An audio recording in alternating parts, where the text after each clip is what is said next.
천석군, 만석군 하는 것처럼 땅이 많은 사람들이 이제 부자라고 하는 것이었습니다. 그런데 지금도 우리 사회에서는 부동산에 투자해야 목돈을 벌 수 있는 것이라 생각합니다. 그래서 적절한 부동산을 매입해서 기다리고 있다가 또 가격이 오르면 그때 팔면 돈을 이제 벌 수 있는 매우 단순한 구조이죠.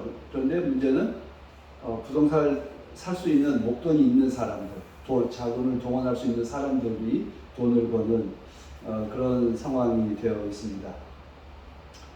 그런데 부동산을 매입했는데 예상치 못한 일들이 생기거나 기대했던 일들이 생기지 않으면 손해보게 됩니다. 손해를 보면 이제 매각하거나 들고 기다리거나 둘 중에 하나에 되겠죠. 이제 이것이 이제 우리 사회에서 돈을 버는 이제 방법입니다. 근데 이제 최근에 이제 젊은 이제 분들 사이에서 주식을 투자하거나 비트코인에 투자하거나 여러 가지 방법이 있습니다만 그 대다수의 방법이 투자해서 기다리고 있다가 파는 방법을 택하고 있습니다. 여러분들은 원하는 것을 위해서 얼마만큼 기다릴 수 있을까? 손해보고 매각하기 한다는 건 참 결코 쉬운 일은 아닙니다. 그런데 쉬운 건 예상되는 이건 어느 정도 지나면 값이 오를 거야 확신해 라고 하면 이제 그 땅을 사거나 주식을 사거나 이렇게 해서 기다리고 있습니다. 흔히 말해서 물 들어오기를 이제 기다리고 있는데요. 그런데 우리가 살면서 내가 기대했던 바대로 이루어지지 않는 일들 참 많이 있습니다. 나는 이익을 볼 거라고 생각했지만 막상 이득을 보지 못한 채 손해를 보는 경우도 있습니다. 오늘 성경에 나오는 야곱이 그렇습니다. 야곱은 형 에서에게 장자권을 획득하면 모든 것을 다 풀릴 것이라고 생각했습니다. 또 아버지에게 축복 기도를 받으면 다 해결될 것이라고 생각했습니다. 그래서 그는 소원대로 형 에서의 배고픔을 이용해서 장자권을 얻었고 눈이 어두워진 아버지를 속여서 축복 기도를 다 받았습니다. 그는 인생의 꽃길이 열릴 줄 알았습니다. 그러나 그는 도망자가 되었고 아무것도 갖지 못한 채 외삼촌 집으로 도망을 가게 되었습니다. 아마 그가 가지고 간 건 아무것도 없었던 것 같아요. 아마 괴나리 보찜 정도 급히 도망가는 거였기 때문에 당시에 땅을 가지고 갔겠어요? 양떼를 몰고 갔겠어요? 결국 빈몸으로 이제 외삼촌 집으로 도망을 가서 거기서 살았습니다. 그런데 어느 정도 짧게 살 걸로 예상했지만 생각보다 길어졌습니다. 1년이 지나고 7년이 지났습니다. 그때 일어난 일들을 우리들에게 전하고 있고요. 다음 우리가 잘 알고 있죠. 14년이 지나고 오늘 이야기는 7년, 14년까지 있었던 일들을 오늘 우리들에게 읽었습니다. 고향에서 떠나올 때는 얼마 안 있으면 돌아갈 줄로 생각하고 떠나왔지만 14년이 넘도록 돌아가지 못하고 있습니다. 그는 모든 것을 장자권을 얻었고 아버지의 축복을 얻었고 이미 어머니의 사랑을 받고 있었던 사람입니다. 그래서 그의 삶에 있어서 필요한 모든 것을 다 얻은 사람입니다. 그러나 그는 모든 것을 잃고 객지에서 살아가고 있는 삶을 우리가 봅니다. 야곱이 생각했던 보물, 야곱은 이것만 얻으면 자기의 인생이 잘 풀릴 거라 생각했지만 정작 얻었지만 아무것도 안 풀리고 오히려 모든 것을 잃는 상황이 되었습니다. 그러고 보면 우리가 생각하고 있는 보물이라고 하는 게 진짜 보물일까? 어떤 게 진정한 인생의 보물일까에 대해서 돌아보게 됩니다. 우리가 생각하고 있는 보물은 매우 물질적인 것들을 생각합니다. 그러나 오늘 본문 말씀을, 창세기 본문 말씀을 읽지만 실제로 야곱이 얻은 건 눈에 보이지 않는 사랑을 얻고 그리고 그는 모든 것을 잃었지만 그리고 결국 그 부인을 얻는 가난뱅이가 되어 있는 이런 신세가 되어 있습니다. 오늘 본문 말씀을 좀 더 살펴보면 외삼촌 라반의 집에 가면 편안하게 지낼 줄 알았습니다. 그러나 한 달이 지나자 이제 공짜 밥은 그만 먹어라. 네가 왔으니까 일을 해라. 그리고 일을 한 조건으로 내가 어떻게 해주면 좋겠느냐라고 이제 이야기를 합니다.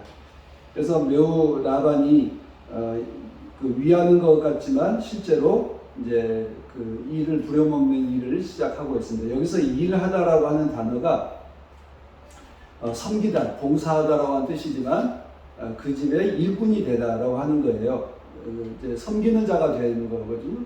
다시 말하면 라반을 섬기는 자, 라반의 부하가 되는 일을 하게 되었다라고 하는 것입니다. 한번 생각해 보세요.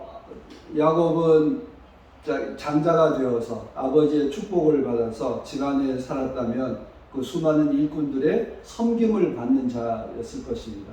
그러나 모든 것을 잃고 외삼촌 집에 오자 그는 섬기는 자가, 노예처럼 일하는 자가 되어 있습니다. 그리고 그가 이제 조건을 내세울 때 라헬과 결혼한 대가로 7년 동안 섬기는 자가 되었습니다. 야곱이 생각했던 가장 소중한 것이 바로 라헬이었습니다. 그런데 결과적으로 우리가 이 본문에서 알고 있지만 자기는 가장 소중한 라헬을 두고 7년 동안 일했지만 누구를 얻었습니까? 레아를 얻었습니다. 오늘 우리 그 세번역 성경은 눈매가 부드러웠다라고 번역했습니다만 실제로 시력이 약했다. 눈이 매우 안 보였다라고 하는 거거든요. 한번 생각해 보세요. 아버지가 눈이 어두울 때 야곱이 아버지를 속였죠. 그런데 야곱이 깜깜해서 보이지 않을 때 삼촌이 눈이 어두운 레아를 보냈습니다. 그러니까 이게 성경은 참 이게 눈이 어두운 아버지를 속이는 야곱을 야곱의 눈이 어두워진 그 깜깜한 때에 눈매가 그 시력이 약한 레아를 통해서 야곱을 속여먹는 이런 상황이 되었습니다.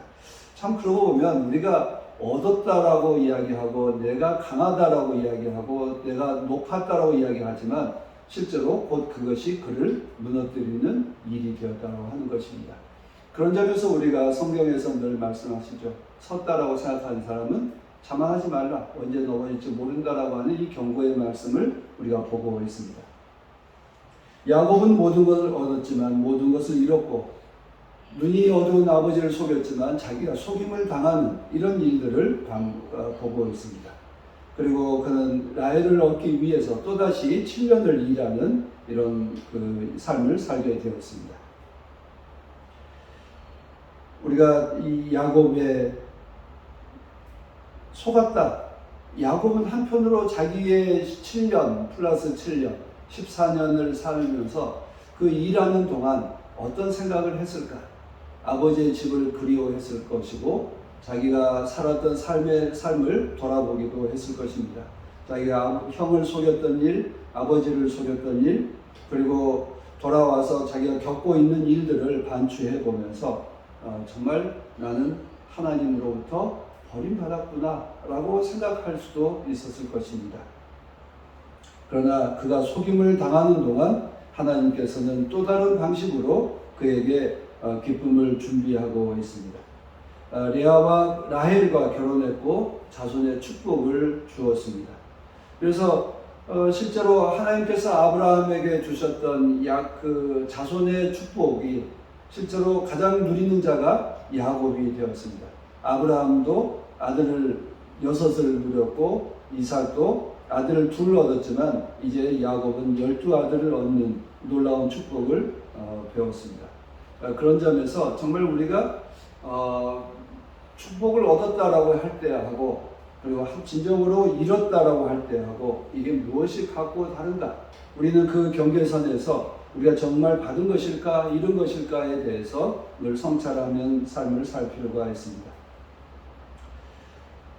그는 섬김을 받기 원했지만 섬기는 자가 되었고 속이는 자가 되었지만 속임을 당하는 자가 되었을 때 그 시련의 시간을 지난 다음에 하나님께서 그에게 새로운 인생을 열어주었다라고 하는 것을 말합니다. 소중한 것을 얻기 위해서 자신의 삶을 바칠 때 비로소 그는 라헬을 얻었다라고 하는 것을 우리들에게 보여주고 있습니다. 우리는 정말 소중한 것을 얻기 위해서 우리는 무엇을 하나님께 드리고 있고, 또 우리는 소중한 것을 얻기 위해서 내 삶을 어디에 집중하고 있는지 돌아보게 됩니다. 우리는 하나님 나라가 내 삶에 있어서 정말 소중한가? 그리고 하나님 나라를 위해서 나의 모든 것을 투자하고 집중할 수 있는가? 라고 하는 것을 야곱의 삶을 통해서 배우고 있고, 오늘 주님께서 하나님 나라에 대한 비유를 통해서 우리들에게 되묻고 있습니다. 마태복음 13장은 하나님 나라에 대한 비유의 말씀들로 가득 채워져 있습니다. 그래서 주님께서 하나님 나라를 이렇게 비유를 들어 설명하시는 것은 하나님 나라에 대해서 희망을 주시고자 하는 것이고, 그리고 희망 속에서 자신의 삶을 헌신하도록 다짐하는 그런 것을 주기 위해서 주님께서 우리들에게 하나님 나라의 비유의 말씀을 집중적으로 하고 있습니다. 그리고 51절에 이게 묻습니다. 너희가 이것들을 모두 깨달았느냐? 라고 묻습니다. 우리는 이 12 제자들처럼 예라고 자신있게 대답할 수 있을까? 여러분들은 정말 하나님 나라에 대해서 잘 알고 있습니까? 하나님 나라에 대해서 헌신하기로 다짐하고 있습니까? 주님께서 우리들에게 묻습니다. 너희가 이것들을 모두 깨달았느냐? 라고 물을 때 여러분 무엇이라고 대답하시겠습니까? 우리는 정말 하나님 나라를 위해서 하나님 나라를 잘 알고 있는지, 그리고 이 하나님 나라를 위해서 밭에서 보물을 발견한 농부처럼, 그리고 진주를 발견한 상인처럼, 그리고 그물 속에 있는 그 좋은 고기를 발견한 어부처럼 우리는 그것을 위해서 선택하고 집중할 수 있는지 우리에게 묻고 있습니다. 주님은 제자들에게 이 비유의 말씀을 들려준 이유는 딱 하나입니다. 하나님 나라는 이렇게 우리 눈앞에 다가와 있다. 너희들이 좋은 것을 얻기 위해서 집중하고 투자하면 얻을 수 있다. 그 보물은 우리들 앞에 이미 예비되어 있다라고 하는 것을 말씀하고 있습니다. 그리고 하나님 나라는 겨자씨와 같아서 지금 눈에 보이지 않는 것 같지만 그것이 자라고 커지면 그 새들을 깃들게 하고 세상을 품는 그 큰 나무가 되는 것처럼 하나님 나라는 지금 눈에 보이지 않아도 그렇게 될 것이다. 또 누룩은 눈에 아주 작은 것이지만 거기에 있는 모든 반죽을 부풀리는 것처럼 하나님 나라는 그렇게 커질 것이다 라고 하는 것을 우리들에게 말씀하고 있습니다. 우리는 하나님 나라가 지금 눈에 보이지 않고 손에 잡히지 않아서 정말 하나님 나라를 위해서 우리가 일한다는 게 무엇인지, 또 하나님 나라를 소망한다는 게 무엇인지 참 혼돈스럽고 또 자신도 없는 부분들이 있습니다. 그러나 주님께서 하나님 나라는 겨자씨와 같고 누룩과 같다. 우리는 세상을 판단할 때 크고 작고 강하고 약하고, 그리고 이런 걸 통해서 우리의 물질적인 걸 통해서 판단합니다. 그러나 하나님 나라는 작은 것에 시작해서 가장 큰 것으로, 그리고 작은 영향력에서 더 큰 영향력으로 퍼져간다고 하는 것을 말씀하고 있습니다. 우리 한 사람 한 사람이 겨자씨와 같고 적은 누룩과 같지만 우리 한 사람을 통해서 세상의 교회가 세상의 모든 그 악한 것들을 정화시키고 세상의 평화와 사랑을 퍼뜨리는 주님의 몸된 교회들이 될 수 있다라고 하는 확신을 우리들에게 주고 있습니다. 그리고 우리의 작은 행동 하나가 세상에 평화를 가져오고 세상에 사랑을 가져온다라고 하는 확신을 우리들에게 주고 있습니다. 주님께서는 이 말씀을 하신 까닭은 무엇이겠습니까? 주눅들지 말라는 것입니다. 확신을 가지라는 것입니다. 그리고 담대하게 살라는 것입니다. 하나님 나라는 지금 실패하는 것처럼 보여도 추수할 때 되면 30배, 60배, 100배의 소출을 거둘 것이다에 대한 말씀을 우리들에게 주셨습니다. 그것처럼 하나님 나라 운동은 결코 실패하지 않는다. 실패한 것처럼 보여도, 손해보는 것처럼 보여도 결국 더 큰 것으로, 그리고 마침내 하나님 나라는 이 땅에 임하고야 말 것이다에 대한 확신을 주고 있습니다. 오늘 이 보물의 비유도 그런 것 때문입니다. 이미 밭에 보물이 숨겨져 있는 것을 나는 알고 있습니다. 어떻게 하겠느냐? 당연히 그 땅을 사들이는 것이 마땅하지 않겠느냐? 좋은 진주, 값진 진주를 보았다면 그 진주를 사들이면 밖에 다른 데 가서 더 크게 팔 수 있다는 걸 확신하기 때문에 그 밭과 진주를 사게 될 것이다, 이런 말씀하고 있습니다. 앞서 우리 사회에서 부동산 투자를 하죠. 부동산 투자할 때 제일 중요한 게 뭐죠? 정보입니다. 좋은 정보를 얻으면 그 땅을 삽니다. 그리고 기다리죠. 그리고 마침내 거기서 좋은 결과를 거두게 될 것이다 라고 말하고 있습니다. 우리는 보물을 발견한, 하나님 나라라고 하는 보물을 이미 알고 있고 어디에 있고 어떻게 이루어지는지를 이미 알고 있으니 거기에 너의 모든 것을 투자해라, 모든 것을 걸고 그 삶을 살아라 라고 하는 주님의 말씀을 우리가 듣고 있습니다. 야곱은 라헬을 얻기 위해서 몇 년 일했죠? 7년 플러스 7년을 일했습니다. 그리고 거기에서 자신의 모든 것을 거뒀다고 생각했습니다.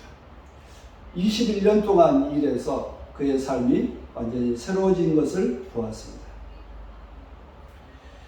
그는 야곱은 그 소중한 결과를 얻기 위해서 아버지 집에서 팥죽 한 그릇, 또 어머니의 보살핌, 아버지의 축복기도, 모든 것을 얻었다고 생각했지만 모든 것을 잃었고, 모든 것을 잃었다고 생각했을 때 그는 레아와 라헬을 얻었습니다.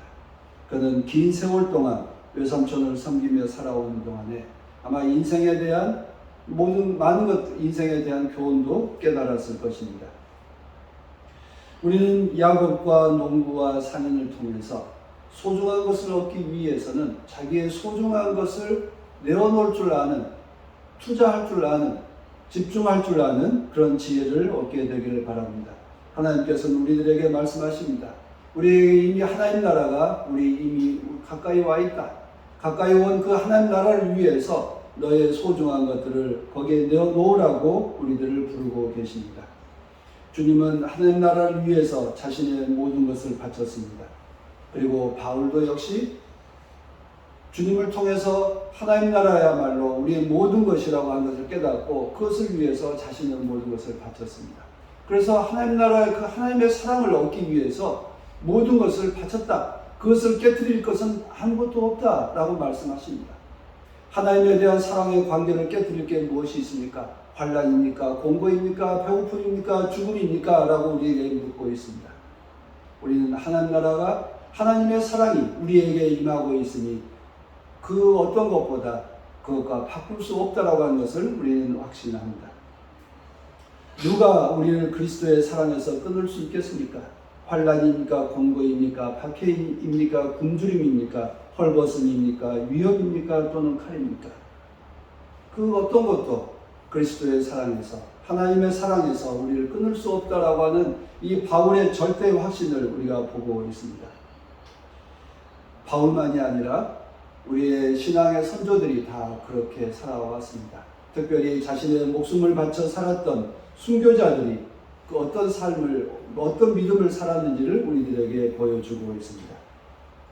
우리는 하나님 나라를 주님의 말씀을 통해서 보고 배우고 있습니다. 주님이 본 하나님은 어떤 분입니까? 하나님은 심판하시기 전에 우리를 사랑하신 분이었고 또 심판을 통해서 우리를 구원하시려고 하는 분이심을 우리들에게 말씀하고 있습니다. 주님은 사랑으로 충만한 나라, 하나님의 그 사랑과 평화가 가득 채워지는 하나님의 나라를 우리들 앞에 펼쳐 보여주고 있습니다. 그 나라를 위해서 농부는 자기의 모든 것을 팔았고 상인도 모든 것을 팔았습니다. 바울도 자기의 모든 것, 인생을 걸고 하나님 나라를 위해서 살았습니다. 그리고 그들은 귀한 보물을 얻었고 진주를 얻었고 그리고 하나님의 일꾼으로 되었습니다. 우리 모두 아마 농부와 어부와 바울 사도의 모습을 한번 상상해 보십시오. 그리고 라헬과 결혼한 야곱의 얼굴을 한번 상상해 보십시오. 자신이 소망했던 것을 이룬 사람들의 그 기쁨, 그리고 그들의 확신, 그리고 하나님에 대한 감사의 모습을 우리 상상해 볼 수 있습니다. 우리는 주님께서 우리들에게 보여주신 이 하나님 나라라고 하는 보물을 이미 우리는 보고 그것이 곧 우리 앞에 펼쳐진 것을 믿습니다. 그래서 그 믿음을 위해서 우리의 삶을 바치며 살아갑니다. 우리는 보물 안에 우리들 인생에 우리들의 삶 속에 하나님의 사랑과 하나님의 그 나라가 우리 안에 채워져 있음을 우리는 믿습니다. 그래서 그 좋은 진주를, 그 좋은 보물을 품고 살아가고 있는 우리로서 이 보물을 잘 닫고 가꾸어서 하나님 앞에 확신을, 귀한 믿음의 선물을 드릴 수 있는 우리 모두가 되기를 바랍니다. 잘 훈련된 그 율법학자는 새 것과 낡은 것을 골라내는 집주인과 같다라고 했습니다. 그 말이 무슨 뜻일까요? 새 것과 낡은 것을 구별할 줄 알기도 하고, 또 때로는 새 것을 소중히 여기고 낡은 것을 버릴 줄도 아는 것이 그 집주인입니다. 때에 따라서는 낡은 것을 쓸 줄도 알고, 그리고 새 것을 쓸 줄 아는 이 자유로움이 우리들에게 주어져 있다라고 하는 것입니다. 우리는 어떤 하나에 매여 사는 것이 아니라 하나님 나라를 위해서는 우리의 모든 것을 활용할 줄 아는 그 자유인으로 살아가는 그 지혜가 우리 안에 필요합니다. 우리는 우리 삶의 주인입니다. 우리의 집주인입니다. 우리는 잘 훈련된 율법학자로서 하나님 나라에 대한 일꾼으로서 우리 삶에 주어져 있는 소중한 것들을 잘 가꾸고 다스릴 줄 아는 그런 능력 있는 주님의 일꾼들이 되기를 간절히 바랍니다. 우리에게 주어진 보물이 무엇이 있습니까? 여러분들의 인생에 맡겨진 보물이 있다면 어떤 것이 있습니까? 우리의 인생 자체가 주님께서 주어진 소중한 보물입니다. 우리에게 주어진 능력이 소중한 보물입니다. 우리에게 주어진 이 시간이 소중한 보물입니다. 우리에게 주어진 소중한 가족들, 우리의 이웃들이 우리들의 참된 보물입니다. 이 보물을 귀하게 여기고, 그리고 그 보물을 위해서 우리의 삶을 바칠 줄 아는 주님의 복된 자녀들이 될 수 있기를 간절히 소망합니다. 우리에게 좋은 보물을 주신 하나님의 사랑에 감사하고 기뻐하고 또 나눌 줄 아는 아름다운 삶을 살아가는 우리 모두가 되길 빕니다. 우리 가장 소중한 우리의 인생을 위해서, 우리의 보물을 위해서 함께 기도합시다.